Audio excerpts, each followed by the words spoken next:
Today I'm going to be sharing about anticipation.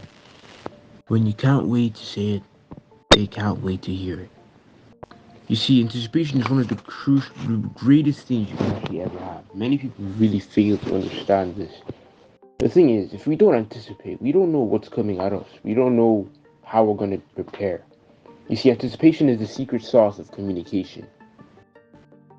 You see, before you get up and start speaking, members of your audience possess a mindset. They possess some type of mindset when you're speaking. It could be positive, it could be negative, it could be in between. They have expectations based on their personal history, their attitudes towards the subject, their reasons for attending, their knowledge of you, and their circumstances leading up to that moment. They might be feeling any number of emotions, dread, negative expectations, indifference, curiosity, anticipation, the list goes on. You know, as speakers, we want people to have a high expectation of us. But that's not always realistic because not everyone is the same. Like, we have to anticipate that, is this person going to be good? Is this person a good audience? Is this a good audience? Is this a bad audience?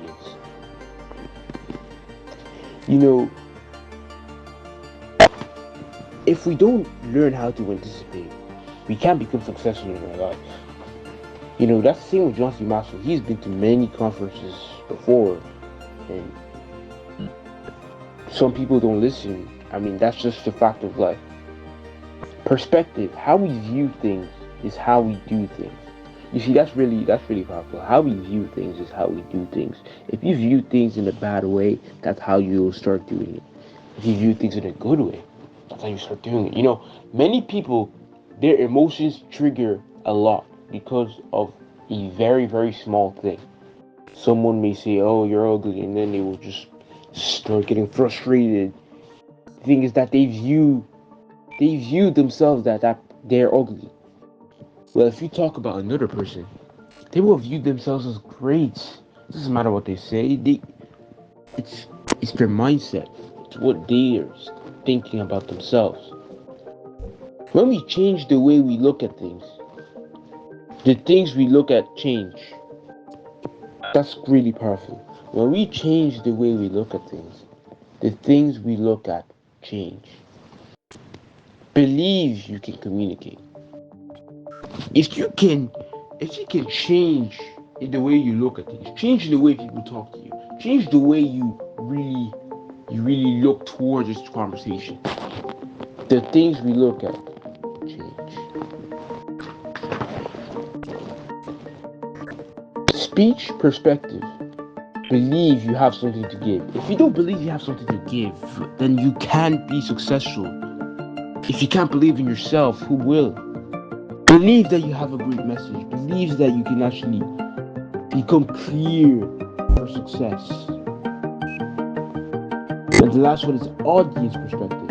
Believe people can and want to improve their lives. Believe that people can and want to improve their lives. Because what's the reason of going to a conference? The reason to go to a conference is so that they can become better. It's one thing to communicate to people because you have something valuable to say. It's another to communicate with people because you believe they have value. That's another thing. Many people will just focus on saying that they have a valuable message, but they don't really think about on the other side that it's another thing to communicate with people because you believe they have value. You see, think about it in the school way. When teachers in the studies were told that certain randomly selected children were smart, those kids performed better, not only in the classroom, but also on standardized IQ. That's how the school functions. You see, the teachers don't care about other students who are failing the test. They only care about people who are doing good. They only care about people who are doing good. You see, they treat them better than people who think will fail. And that's the thing. You see, never ask the audience a question they cannot answer and then tell them the answer to make yourself look smart. It separates you from the people you're speaking to. That's really important. There are some people in life like that. They will just put one of their main focus on one person because that person is smart, as in like you get good grades, it's not all about school. I mean, school is a good place, but the thing is, if you're only depending on school for your life, you are going nowhere. And that's the thing with some people. They like to put all the spotlight on one person, and then the rest of the audience, which is the class, will not even have the motivation to do good. So this is what the law of anticipation is. It's not just anticipating. There's also communicating in anticipation. And if you're willing to apply this, you're going to be the best person in life. My friends, you're going to be successful. You're going to be financially free. You're just going to be really powerful that you're just going to be so positive.